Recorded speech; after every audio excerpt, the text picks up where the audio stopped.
Assalamualaikum warahmatullahi wabarakatuh. Dulur piaga bari balik manaren aku di sini dengan channel Fur. Semoga teman-teman sehat selalu. Teman-teman pasti tahu dong HP ini apa. Ini adalah Poco X3 NFC, HP yang legend bagi para Mi fans 5 tahun lalu ya, 2020. Dan ini masih banyak yang nyari. Masih banyak yang nyari gak?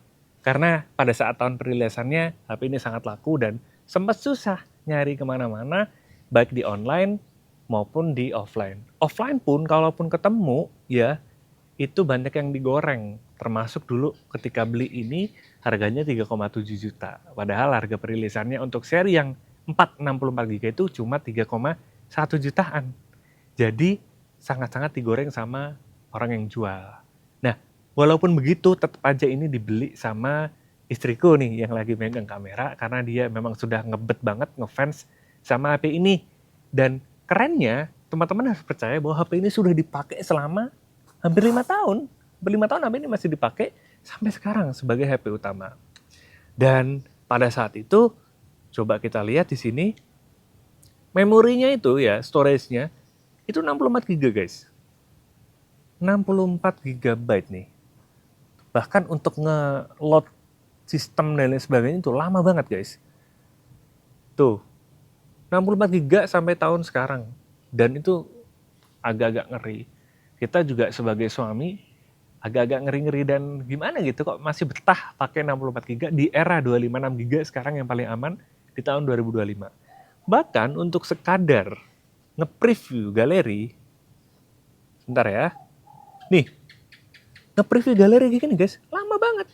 Bayangin, sesabar dan strong apa si pasanganku ini pakai Poco X3 NFC.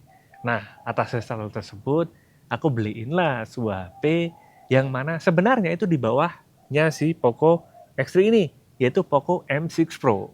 Kebetulan kontennya udah tayang di sebelah sini, teman-teman bisa lihat baik bongkar maupun video reviewnya. Nah, tapi sebelum itu kita mau coba pindahin dulu data-data yang ada di sini ke Poco M6 Pro. Walaupun sebenarnya ini bukan levelnya, bukan sejenisnya. Dan aku nungguin X7 tapi ya belum rilis ya, pada saat video ini produksi belum rilis. Ya udahlah, untuk sementara kita oper dulu ke M6 Pro. Teman-teman, nanti setelah ini aku akan puas-puasin dulu pakai ini, lalu hasilnya akan kujabarkan ke teman-teman sekalian. Gimana sih penggunaan Poco X3 NFC di tahun 2025? Cekidot. Apa aja sih yang berubah? Kita mau jelasin dulu kondisi fisiknya. Dia udah banyak jamurnya. Si Poco X3 NFC ini bahannya polikarbonat. Dan di sini terkenal, di zamannya dia yang paling norak, dia yang paling lebay. Tulisan aja Poco segede ini.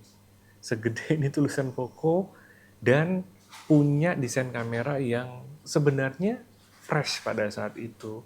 Cuma kalau untuk sekarang ngelihat ini kayak gimana gitu ya, kayak aneh gitu loh, apalagi dengan adanya tulisan Poco yang ada di sini. Mau dilihat dari bagaimanapun juga, si Poco X3 ini kelihatan bongsor, mau dilihat, mau ditipis-tipisin, tetap kelihatan bongsor karena beratnya yang sampai 215 gram. Ketebalannya pun mencapai 9,14 mm, sangat-sangat tebal. Padahal baterainya cuma 5000 mAh.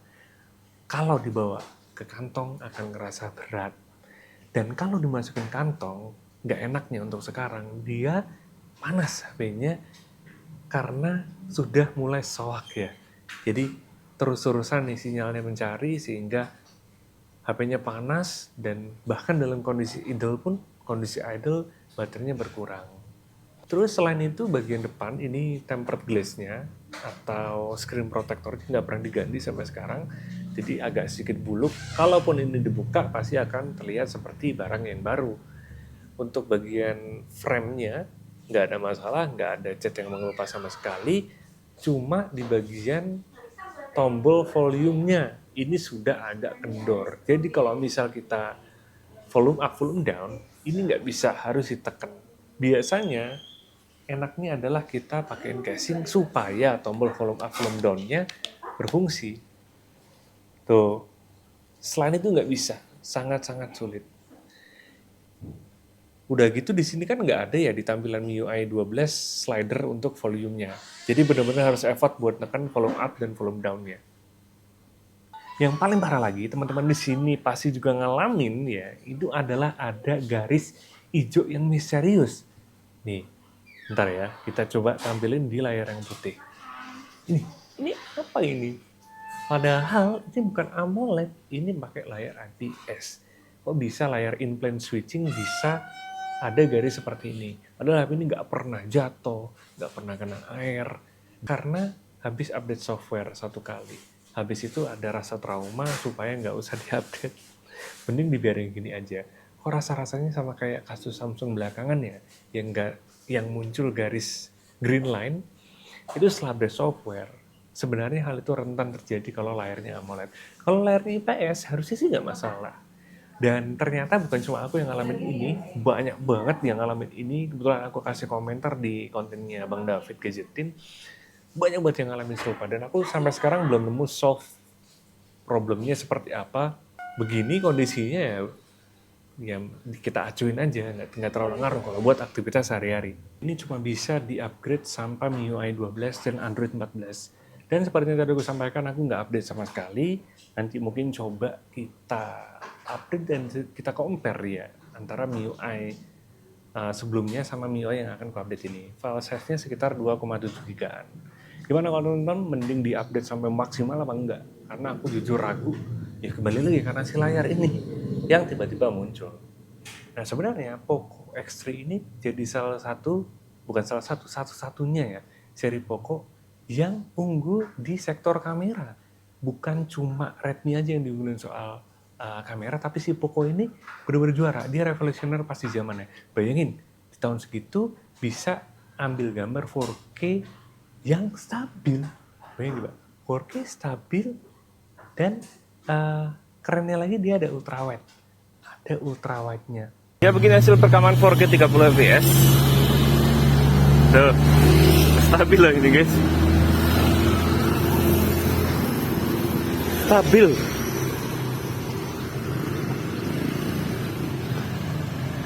Wah, luar biasa. Asik ya. Tapi dia nggak bisa di switch ke kamera utama. Nge-zoom dari lensa ultrawide-nya aja guys.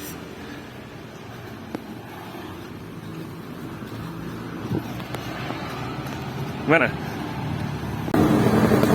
Keren ya?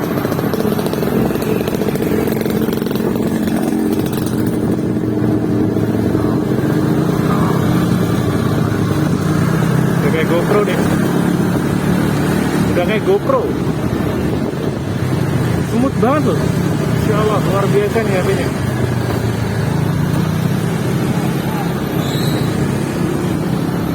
Smooth ini. Oke.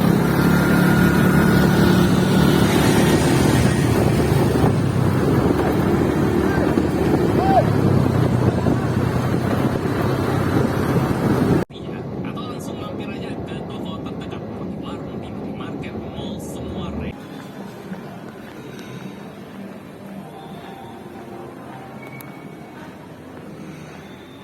Suaranya gimana tadi? Pasti jelas ya? Cuman mikrofonnya 2. 1080p, 30 fps, kamera depan. Videonya kalau lama belakang, di depan itu nggak bisa stabil sama sekali. Jadi goyang-goyang. Di jalan pasti kerasa goyang, apalagi dibuat lari. Nah, yang paling keren, nggak kalah ketinggalan, si Poco X3 ini udah ada fitur dual video. Bisa langsung nampilin depan belakang, bisa buat nge-vlog sama bisa buat ngabarin orang terkasih kita. Tuh lihat, misal ngabarin nih hujan gitu kan, terus bahkan bisa di zoom loh kamera belakangnya, di zoom langsung di previewnya. Keren banget guys. Dan stabilisasinya juga bekerja nggak sih? Coba ntar kita lihat ya di hasilnya. Kalau di sini sih bekerja untuk yang kamera belakang, sementara kamera depan nggak bekerja. Tapi udah cak sih ini guys. Itu bahkan sering dijadikan HP content creation ya si Poco X3 NFC ini. Bahkan digadang-gadang bisa ngalahin si iPhone. Apa benar Android bisa ngalahin iPhone? Masa gitu sih? Aku aja jujur nggak percaya. Dan ini muncul rasa penasaran. Suatu saat nanti mungkin akan kubandingkan sama si iPhone Ya mungkin seri 11 kali yang relevan karena sama-sama ada ultrawide. Seri 10 nggak ada ultrawide, yang paling aman seri 11. Nanti kita coba produksi compare dual mount ya, dual camera mount antara si Poco X3 lawan iPhone 11. Untuk kamera utama sendiri dia punya sensor 64 megapiksel, sementara ultrawide-nya 13 megapiksel dan ada lensa 2 megapiksel untuk makro dan 2 megapiksel untuk depth. Jadi yang ada di sini layoutnya udah kelihatan semua ya, ditemenin sama satu kamera flash yang ada di sini. Dia sebagai pemanis supaya bentuk tata letaknya nggak jomplang ya. Bentuk tata letaknya nggak jomplang, jadi ngurut seperti ini. Ya ini dia hasil dari Poco X3 NFC. Jangan lupa sering-sering pakai ultrawide-nya karena asik, di harga sini sudah ada. Dan karakter warnanya aku suka, dia cenderung flat, nggak terlalu lebay prosesinya. Bahkan untuk di kondisi low light asik, gak terlalu banyak di up guys. Untuk skenario zoom, dia sebenarnya lebih baik daripada original 64 megapikselnya. Oke, lanjut ke sektor performa. Poco X3 NFC ini punya chipset yang legend ya, Snapdragon 732G, di mana dia bisa dapat skor Antutu yang sebenarnya kalau di tahun 2025 ini kalah dia dibandingkan dengan G99, Ultra maupun Ultimate. Skornya dia cuma 384.000. Kalau misalkan G99 kan 430 ribuan ya. Tapi untuk main game gimana? Nah, kerennya HP ini dari dulu sampai sekarang nggak pernah dipakai main game sama sekali. Jadi baru ku install untuk video ini tayang ya. Sebenarnya penasaran juga gimana HP ini bisa melibas game-game zaman now. Kita coba yang pertama, main ML. Dia bisa dapat grafiknya ultra, frame rate-nya ultra. Kemarin itu kita coba dan aku cukup kaget. Suhunya ini bisa dibilang tinggi. Standarku di atas 45 derajat itu tinggi. Ini dia dapetin 47 derajat ya. Ngeri nggak sih? Dengan FPS bisa dapat 60 stabil karena Mobile Legends gamenya gampang. Dan untuk pengalaman bermainnya di HP ini bongsor ya. Jadi karena baterainya dia besar, kita harus membiasakan diri dengan HP setebal ini. Apalagi ditambah casing, jadi tambah tebel. Untuk main ML sendiri, main selama 25 menit, turunnya 14%. Tuh, ada penurunan baterai yang cukup signifikan. Main segitu, biasanya cuma di bawah 10%, ini 14%. Lanjut ke game kedua, kita main Hawk ya, Honor of Kings. Bisa dapetin resolution yang ultra, FPS yang ultra, dan overall graphics quality-nya juga maksimal ya. Ini main selama 15 menit, baterainya terjun payung ke 15%. Jadi 15 menit, min 15%. Dan game ini yang biasanya aku tes sampai 20 menit, terpaksa aku hentiin. Karena suhunya over, sampai 58,4 derajat Celcius. Udah kayak setrikaan ya. Sebenarnya bisa aku lanjut, karena HP ini kuat ya, untuk masalah suhu, terbukti sampai sekarang nggak pernah matot. Tapi tadi standarku 45 derajat tuh sudah ngeri di atasnya itu. Lanjut ke game selanjutnya, kita coba LoL ya, League of Legends. Ini bisa dapetin FPS 120, graphics quality-nya high, resolusi medium, effects quality-nya medium. Main selama 25 menit, minusnya 16%. Dan tentunya juga suhunya capai 52 derajat guys. FPS-nya sih tidak setinggi yang kukira, dia cuma 57 FPS aja. Nah, gimana kalau game berat kayak Genshin Impact? Dia pun bisa dapetin suhu 56 derajat, FPS-nya di 25 fps.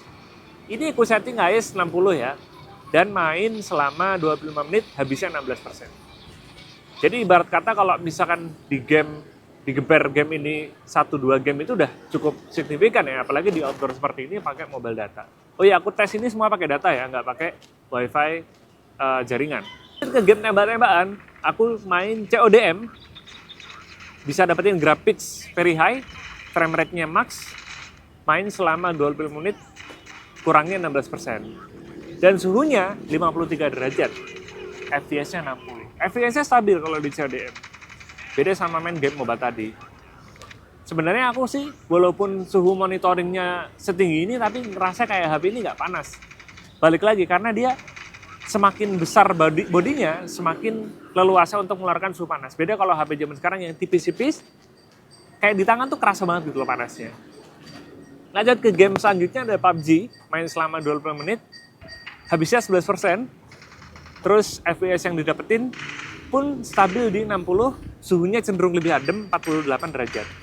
Grafiknya dia cuma bisa kebuka sampai HD aja, sedangkan frame rate-nya high ya. Tadi kalau misalkan main game, sebenarnya no issue sih di HP ini. Untuk masalah game casual sehari-hari, no problem walaupun dia skornya di bawah dari G99. Tapi kalau di tahun segitu, rasanya udah cukup tinggi ya. Karena ini pakai prosi yang Legend 732J. Kan sempat kusinggung baterainya tuh ada penurunan ya. Karena ini sudah 5 tahun, 5160 mAh-nya ini kayak kerasa bukan setinggi ini. Bahkan ku setting dalam keadaan idle, itu pun dia berkurang. Gak seperti 100% baterai health ya. Sayangnya nggak bisa dimonitor di sini. Dan aku coba dari pemakaian 100% sampai 50%, itu cuma 4 jam sampai 4 menit ya. 4 jam 4 menit doang. Dan kondisi charge dari 15 sampai 100% itu 38 menit. Cenderung cepet sih karena ada pengecasan yang turbo. Cuma kondisi casannya udah nggak ini guys, udah nggak bagus. Udah buruk rupa di bagian dekat kepalanya itu sudah mulai kebuka kulitnya, ngelupas ya. Jadi seperti pasti teman-teman juga ngalamin. Nah untuk kualitas speakernya, dia kerennya sudah dual stereo speaker sama dual mikrofon. Yang atas dia nempel sama earpiece, yang bawah ada lubang seperti ini. Suaranya bisa dibilang biasa aja.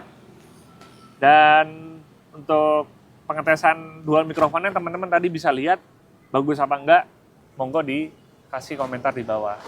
Nah untuk layar, ini sebenarnya bisa dibilang dia tuh IPS tapi nggak bikin sakit mata gitu loh. Nggak jomplang dari layar AMOLED ke IPS karena dia sudah 120 Hz. Kalau gulir sosmed, dia nyaman. Bahkan dia sudah HDR10. Cuma tadi, balik lagi minusnya ada hijau-hijau layar yang damage seperti ini ya. Aku belum dapat jawaban gimana caranya supaya layar hijau ini hilang. Teman-teman mungkin bisa kasih saran. Kita bahas fitur yang cukup nostalgic di HP ini. Tapi sebelum ke arah sana, aku mau bahas soal NFC-nya. Bahkan membranding HP ini sebagai fitur NFC. Aku nggak tahu ya kenapa HP-HP zaman sekarang tuh nggak terlalu nonjolin branding NFC-nya. Karena memang sudah standarnya begitu. Beda sama beberapa tahun kebelakang, NFC itu jarang. Dan jadi fitur yang langka di harga yang murah. Di harga 3 jutaan NFC tidak sebanyak sekarang gitu. Makanya si Poco nyematin Poco X3 NFC. Kayak to the point banget gitu loh. Selanjutnya yang tadi aku bilang nostalgic, sudah jelas ini ada lubang audio jack 3,5 mm. Enak banget buat ngebantu kita. Gak usah ngecas TWS, cukup pakai kabel-kabelan tadi. Coba kalau itu didapetin di box penjualannya, pasti akan sangat powerful ya. Sayangnya nggak dapet si headsetnya. Terus dia ada notifikasi light di atas. Ketika ada notifikasi masuk, lampunya nyala kedip-kedip. Itu nostalgic banget guys. Nostalgic banget. Di beberapa tahun kebelakang banyak yang seperti itu, sayangnya di sekarang nggak ada. Dan yang aku suka adalah di bagian atasnya ini loh. Layarnya bisa di crop. Jadi dia nggak nunjulin dot dropnya atau punch hole-nya. Jadi difilterin seolah-olah ada layar hitam di sebelah sini. Ini mengingatkanku sama Samsung zaman dulu ya, Samsung Galaxy S8, S7, yang bener-bener asik gitu loh ngeliatnya lah. Sayangnya fitur-fitur ini sekarang orang jarang pakai, kebanyakan dah pede aja nunjulin dot dropnya. Tapi kalau aku sendiri aku lebih suka diaktifin fitur yang ngumpetin kamera depan seperti ini. Kesimpulannya, apa ini rekomen apa enggak? Kalau ditanya ke aku, sebenarnya ini kurang rekomen. Kurang rekomen dalam sisi apa? Dalam sisi penyimpanan sama baterai. Penyimpanannya, buat nyimpan 3 game aja, ML, HOG, dan LOL, penuh. Itu belum install WhatsApp loh, bayangin. WhatsApp aja filenya berat. Jadi harus ngorbanin satu sisi. Mau dibuat game, atau mau dibuat personal daily driver. Atau dibuat keduanya tapi salah satu game aja. Soalnya kontradiktif, HP ini masih enak kok dibuat game, tapi satu sisi tadi, gamenya makan memori banget. Yang kedua jelas baterainya udah nggak se-fit dulu. Mungkin teman-teman bisa ganti di service center.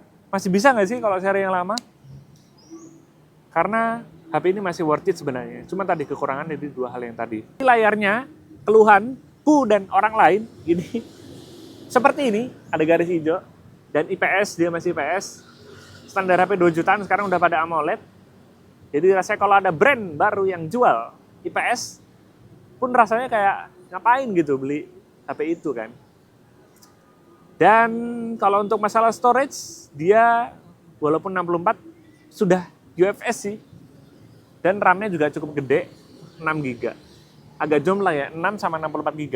Harusnya 6 sama 128. Tapi yang kupunya adalah 6 sama 64. Dan untuk kameranya, itu juga worth it. Eye pleasing sekali. Tadi yang teman-teman bisa lihat, apalagi dia lengkap ada ultrawide dan 4K 30 fps. Stabil, jos banget. Ya mungkin segitu aja guys untuk video kali ini. Semoga teman-teman suka. Share dong, aku mau tahu pendapat teman-teman semua pemakai X3 NFC gini. Kita satukan kekuatan, keramain di kolom komentar, kasih pandangan soal HP ini. Terima kasih. Wassalamualaikum warahmatullahi wabarakatuh. Oh ya, aku kelupaan. Di fitur kamera, ini lengkap loh. Di fitur more ini lengkap. Bahkan aku sempat nyoba yang vlog di sini. Ini banyak fitur-fitur yang asik-asik. Yang kita nggak butuh, ini semacam template lah. Kayak di TikTok gitu. Ntar videonya selain tayang ya. Oke gitu. Dan ada mode-mode yang lain yang nanti bisa di-explore.